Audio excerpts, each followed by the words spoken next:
On demande de rechercher le paramètre lambda qui appartient bien sûr au nombre réel pour que le polynôme suivant qui est x6 moins lambda x4 plus 3x carré moins 4 soit divisible par le polynôme du second degré qui est x carré moins 1 et qui est un carré parfait. Voilà, un carré parfait. Alors pour ça, je vais chercher le fameux théorème de la division d'un polynôme. On sait bien que le reste de la division d'un polynôme par x moins a est p de a. La condition nécessaire et suffisante pour qu'un polynôme soit divisible par x moins a est que p de a soit égal à 0. En d'autres termes, ici, je vais décomposer bien sûr x carré moins 1 qui est le... bon, on a le dividende. Le dividende qui est le polynôme p de x.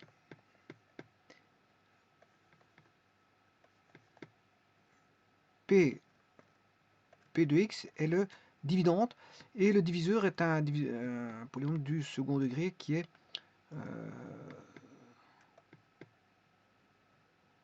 d de x.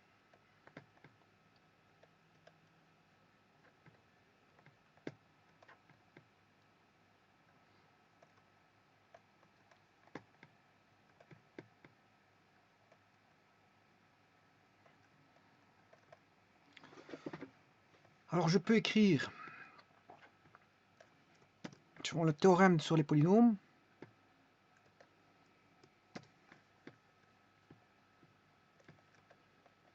que p de x qui est le dividende est égal au diviseur de x fois le quotient, moi j'écris très mal, je vais essayer de l'écrire,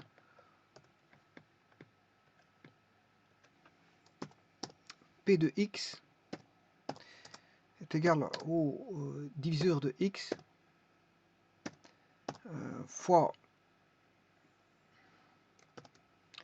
le quotient de x plus le reste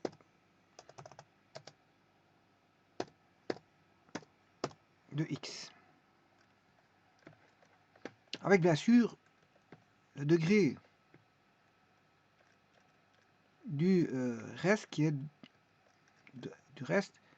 qui est strictement plus petit qu'au degré du diviseur. En d'autres termes, vous aurez le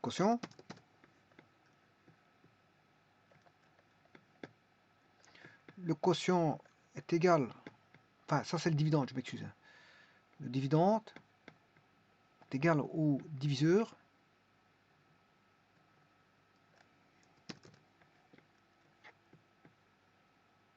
fois le quotient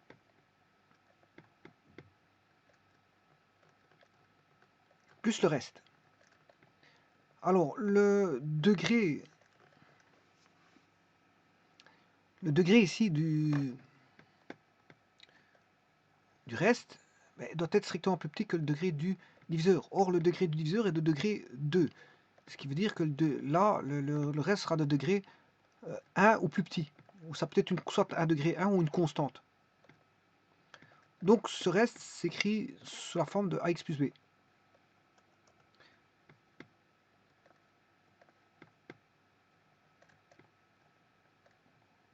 Alors un polynôme est divisible si justement le reste est nul. C'est-à-dire que a et b égale 0. Si a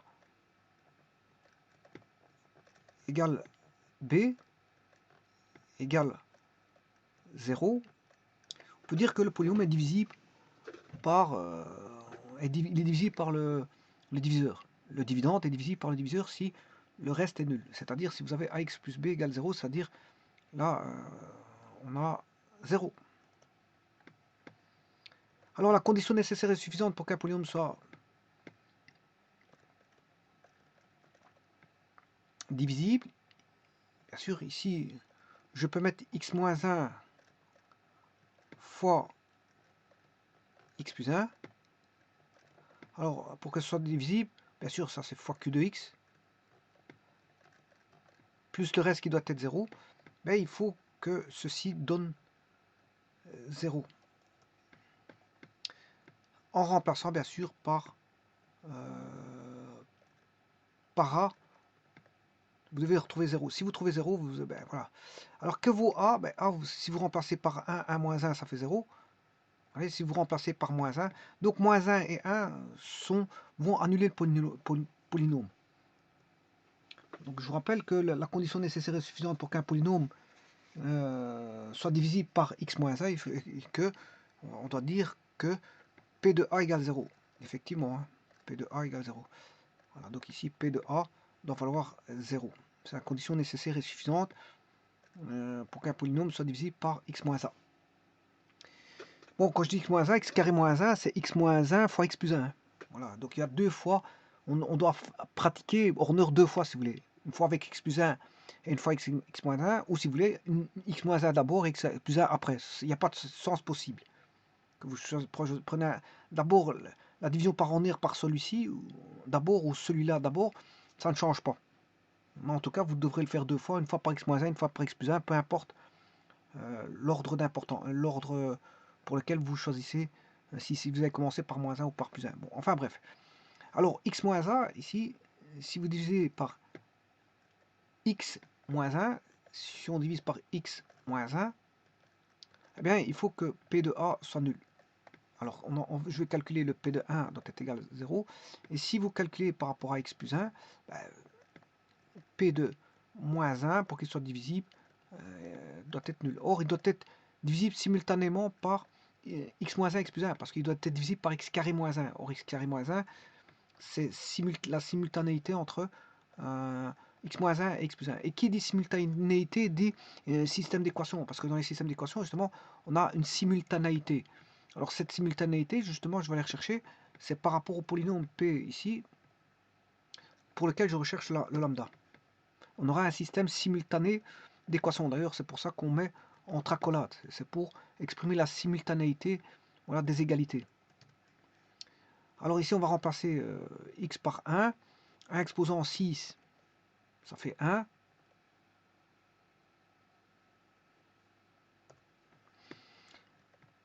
Un exposant 6, ça fait 1. Moins 1 exposant 6, ça fait toujours 1. Alors, x exposant 4, si je remplace par 1, le x, ça fait 1. Et si je remplace par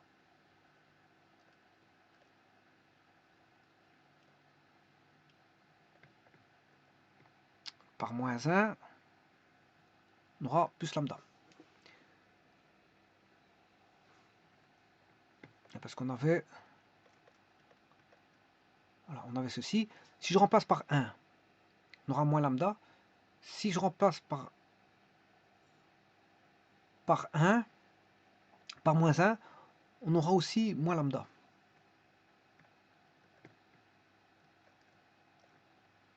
Donc, il y en a un qui va donner, ils vont tous les deux donner moins lambda, parce que vous remplacez 1, moins 1 par x exposant 4, ça sera toujours 1.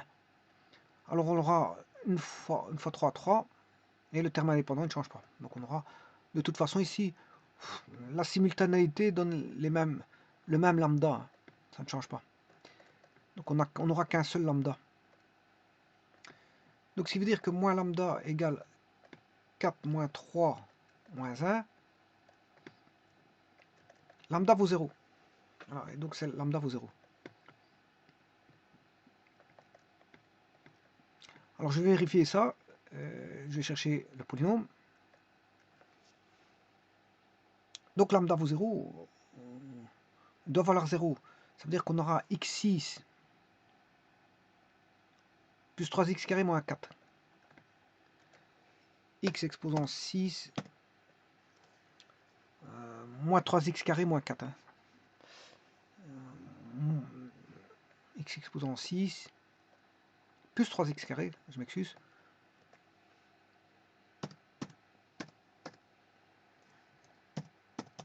Voilà, il doit être divisé par x carré moins 1.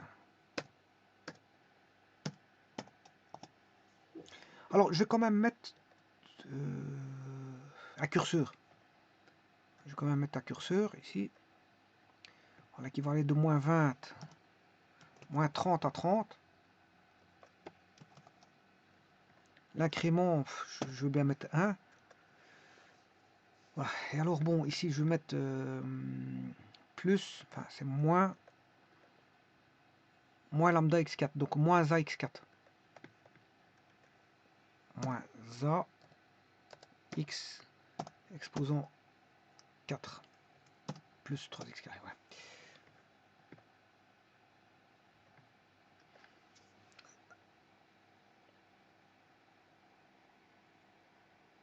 Alors maintenant je vais chercher bien sûr, je vais faire la division de f par g. Je peux aller chercher le reste de f par g qui vaut moins 1. Vous voyez qu'il vaut moins 1 là le reste. Le reste.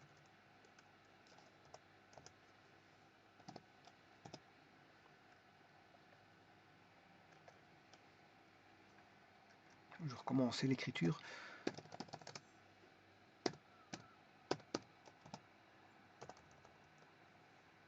Encore une petite erreur. Je dois mettre la parenthèse tout près. Alors, moins 1. Alors, je vais chercher le quotient. Tout séparément. F par G. Voilà. X4 plus 3. On a tout ici. Alors maintenant, je vais manipuler le A et je vais vous montrer que le reste vaudra 0 quand le A vaut 0. Vous voyez que ici, la droite, c'est le reste. Hein. H c'est le reste. Il remonte. Si je vais par là, il remonte. Voilà. Puis après, il redescend. Et à un moment donné, il vaudra 0. Et c'est quand A vaut 0. C'est bien ce que je vous disais. Et donc après, bon, il redescend par là.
Je vais augmenter la vitesse.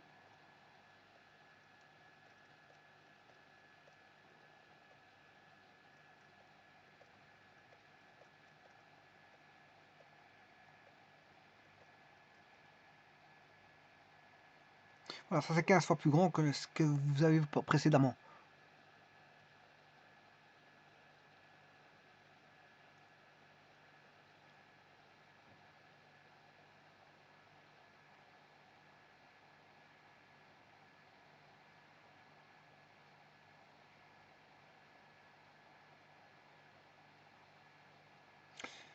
Je vous remercie.